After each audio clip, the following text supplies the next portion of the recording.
I think this is an interesting one, though, because It is. Here's a guy coming off a season that he was, he'd had cancer. He didn't get to train the way he wanted to. He wasn't the player that we all saw in the playoffs the previous year where he was a monster. $3.25 million. You take advantage of the Canucks and the fact that they had no cap space after getting Evander Kane for nothing. And I mean, he was a luxury for them, right? At that cap hit, like it's not a debilitating cap hit, but it is when you're in that position. Sure. It's the position the Leafs are usually in, right? So it's nice to not be up against it for once, have a little flexibility. And I mean, it's almost a certainty that the Leafs are going to move guys off their roster now because they have 15 forwards, according to Puckpedia, if you include Nick Robertson, who's going to arbitration. Mm-hmm. They're doing something. So you look at it, they're spending their cap. They're still going to have cap space. They still have it now. They still have it now, and they're going to have more. All right, so here's my question. I don't know if they're doing something. Like, I like the idea of them going into training camp just like they did last year with a bunch of forwards fighting for the spots. And then once you figure out the training camp kind of situation, then you do something. Do you put them right? on? I don't know if they're doing something in July or if they're doing something in September. Right. Yeah, no. So that is a very good point. I do like the idea of jump ball. And I mean, there's only 6 preseason games, but someone always gets friggin' hurt. Matthews got hurt in training camp. Like David Kampf isn't brutal. I don't love him at that cap hit, but as we discussed previously, it's also kind of okay now. They have cap space currently. Like his Yeah. cap hit isn't something you need to move today No. because they have to figure out this lineup. If this was what they had come October 1st, it's still under the cap by a little bit with maneuvering. And once you know who's going to make your NHL roster, then you can move pieces around. Do you Yes. want that So many they people have a fighting for a roster spot when you've got Easton Cowan potentially coming? Yeah. You do. Yeah, what if he wins one? Because you know how coaches are. No. You don't guys give know them how a spot. Yeah, I know you don't give them one. Yeah. But you know how coaches are. They're like, well, Ty goes to the veteran. And I'd rather have David Kumpf. And At this point, I think the conclusion is just put him in the minors regardless. I don't know if that is the conclusion. Yeah? I don't know if that's what they're thinking. I've seen nothing. That's what I would do. But I've seen nothing to say, have you guys seen anything that makes you believe that the Leafs are like, yeah, Cowan's going to be an AHLer? They haven't indicated either way. Yeah. It's July 21st. Like, we don't know. I do like that it's going to be kind of quick. It's the 22nd. Oh, is it? Idiots, moron. I didn't know. Yeah. Which is a very July 22nd thing to say. Exactly. I don't. I love this. This is lovely that I don't know what they're doing. Well, and so Right? here's the question I have for Jesse, because we don't know what they're doing. I like Jesse's alternate reality because everybody seems to be convinced it's going one way. And with Brad, he's a little unpredictable. And so you're not sure. Now, we know. It's going to be a little bit more like the Sam Lafferty thing when they traded him to the Canucks. I want to say it was like the day before the season. But once you get Robertson under contract, I believe that's basically 5 lines of NHL players that they have. More, right? Like you're not carrying 3 spare forwards. But, I mean, they could, though. yeah, but then now you're wasting people's careers. You're wasting people's careers. Yeah. And I mean, there's a few of them, like Pizzetta's probably like, no, that's all right. Like, waste it. Please. Yeah. Like, signing me. let me earn an NHL paycheck. That's cool. But like, you should have a defenseman back there. So that takes away a spot. Henry Thrun. Well, there you go. So that's easy. Mm-hmm. But now what do you do with 2? So 2 forwards are now not getting a job. So one of the guys who they currently have, plus Easton Cowan.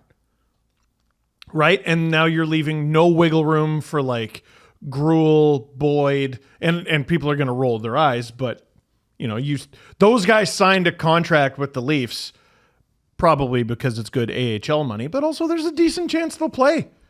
There are They need spots. some tweeners. Yes. So, okay, Yes. then let me ask Every you this. team does. Jesse, do you foresee them losing or trading a guy like Yarncroke or Kampf? Because those are the 2 names that keep coming up the most. Do you foresee them trading them at training camp to a team that maybe has had an injury or something like that? Or do you is this like you lost them on waivers, oh well? No. There's no way they lose those players for free because people want those players. Like we talked about how David Kampf's contract is reasonable for what he does. Somebody's going to need a David Kampf. Yarncroke is so useful. Like I'm under the belief that the Leafs should keep Kalle Yarncroke because He's very useful in that he can play anywhere in the lineup. He can play both wings. Like, I like Callie, and he makes $2.1 million. I don't know why we're desperate to get rid of this player, but somebody's going to fall by the wayside because you can't have a roster of 42 forwards and ice them all and have them sit in the press box at Scotiabank. So somebody's going to go, but they're going to make some moves to move these guys out once they know the guys they want to keep. It's just like you right now in end of July, you're just unsure about who it's going to be. And I think that's fine. Like there shouldn't be a rush to trade Calle Yarncroke or David Kampf on July 22nd. Like we can play this thing out for a little bit. Whatever move you're making for David Kampf will be there mid-August or early August or late August or mid-September or early October. The David Kampf market isn't going crazy But Jesse, right we're now. off in August. So if they could get it done before that, that would be awesome. You guys are off in August. If they make a trade, don't worry, I'll be there. I'll be right there with you, Steve. I'll do it. No, I want to get back to Dakota Joshua for a second because listen, he had a not good, very bad, no fun season. $3.25 million, I believe, is what he makes. 3 years left. Yeah. As well. But as I pointed out in my amazing video that I know you watched twice, as a free agent, like if he hit the free agent market this summer, I'm not convinced he gets less. Well, Tanner Jeannot got 5 years at 3.4. Exactly. And okay, Tanner Jeannot is maybe a tougher nut. He's not a better offensive player. Certainly can't score at the level we would think Dakota Joshua could at floor. Not anymore. Well, and the other thing, Joshua had 7 goals, 7 assists, 14 points in 57 games. And people are getting tied up in that. The lion's share of the evidence of Dakota Joshua's career is he's better than that. Any year, this is literally true, any year where Dakota Joshua doesn't miss training camp because he has testicular cancer, he is better than this. So in the 30 games he played in his only full season with the Blues, he had 3 goals, 5 assists, 8 points. Over the course of a season, that's 22 points. And that was under Craig Berube and that was under Mike Van Ryn. So you have 2 guys on the coaching staff vouching for him. With the Canucks, then, he had 23 points in 79 games. Hey, would you look at that? That actually lines up with the pace that he scored at before. Then he had 18 goals, 14 assists, 32 points in 63 games, which is an even better pace. And in the playoffs, we keep dumping on Yarncroke and some of these depth guys. We dump on the Stars. We dump on any Leaf for not performing in the playoffs. He had 4 goals, 4 assists, 8 points in 13 games as a depth guy on the Canucks before getting testicular cancer and missing all of training camp. So I'm betting on Dakota Joshua, and so are the Leafs. Jesse, what do you think? What did you think of the trade when it came down? I love Dakota Joshua as a player.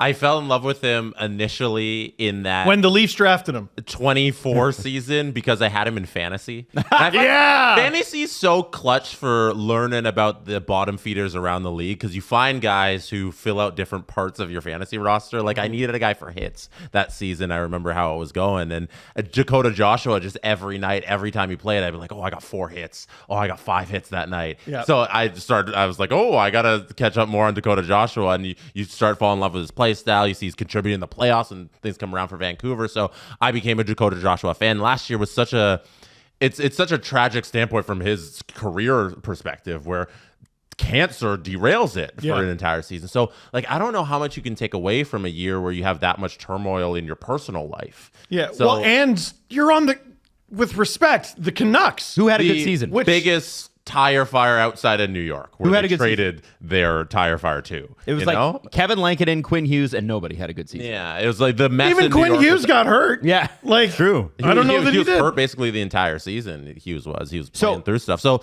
like, there's not much to take away from last season. I think there's a lot of skill there. I think he's going to be perfect for the bottom 6 of this team. I think he'll be good on the 3rd or 4th line. He didn't score on the Canucks. No one did. I didn't know this. Did you know that not a single Canuck hit 30 goals? I didn't know that, no. I had no idea. Jake DeBrusk led them with 28. Wow. Suter and Besser both had 25. Besser, who just got, 8.5 or 8.25 or 8. Did anyone... Quinn Hughes had 76 points. 2 forwards reached 50. Forwards in Besser and Garland. That's a nightmare. It's a total nightmare. So he didn't have the greatest season. Okay, Well, you can point to several very valid reasons for why that happened. So I'm not worried. Your season's not going to be made or broken based on how Dakota Joshua performs for this team. It's not like you're not hiring him to be your first line center or your number one defenseman. He's a bottom six player. He's a very useful bottom six player. And if he plays his role, he'll be good on the fourth line. Yeah. Like it's like blaming the playoff. I think you're hoping for third. Third? He's probably fourth. That's fine. I think Bobby McMahon makes $1.3 million if he's up on the third line. Like, that's cool.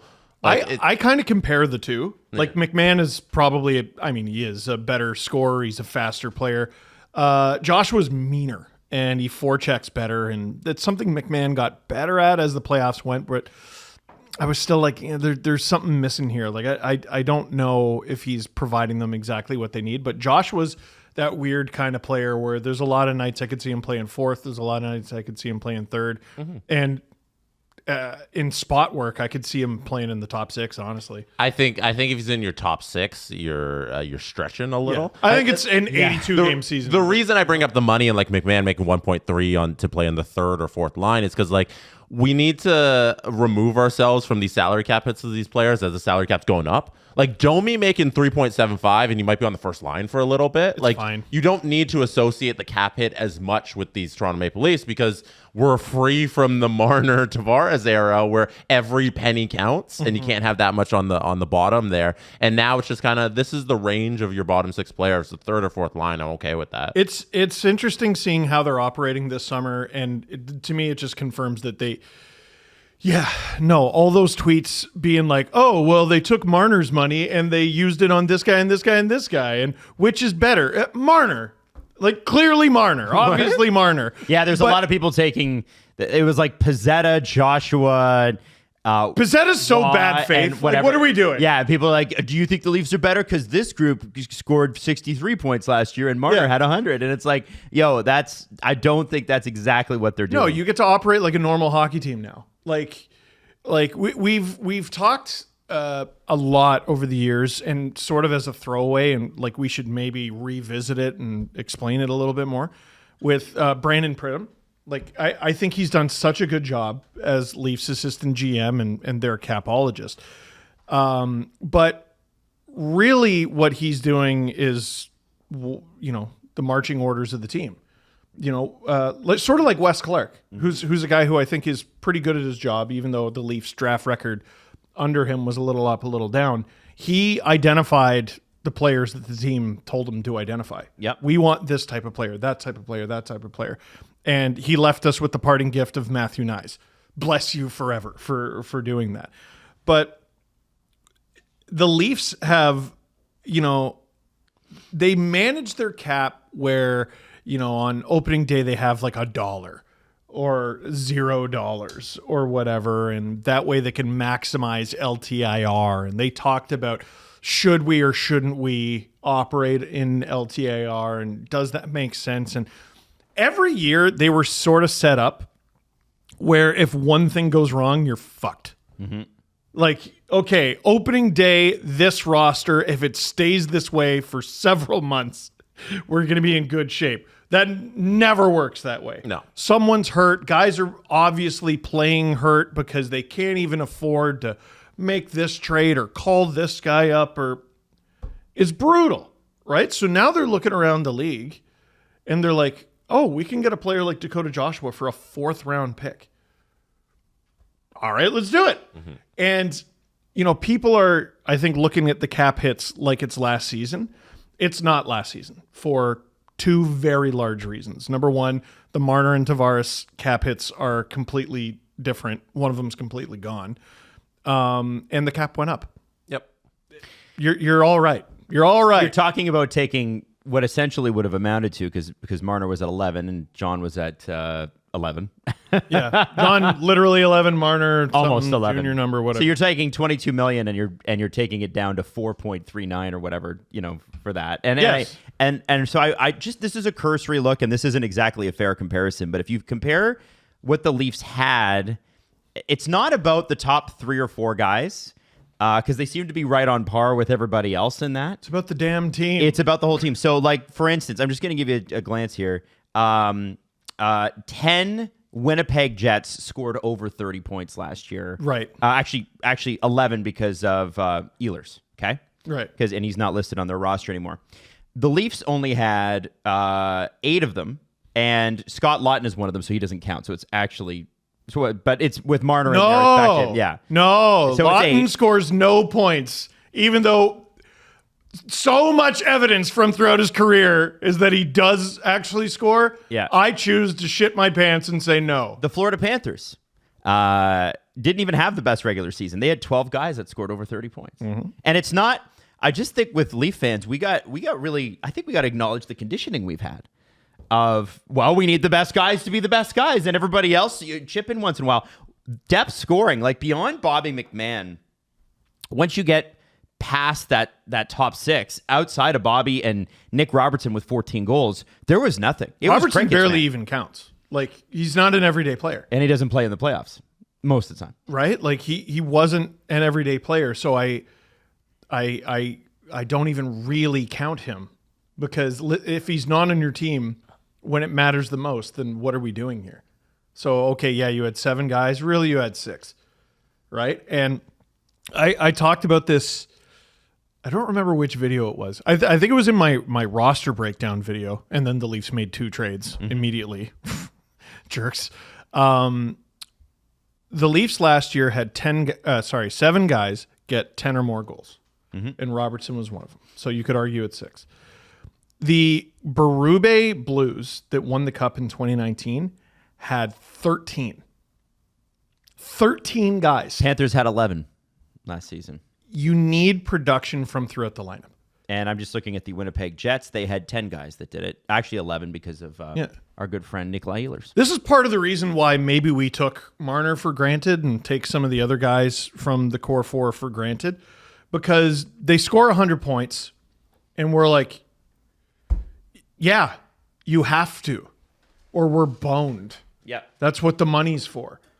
Like, well, you're not replacing. Of course they're not bloody replacing them. The composition of the team was stupid. What are we getting there? The composition of the team was dumb. With a salary cap, it's dumb to build it that way.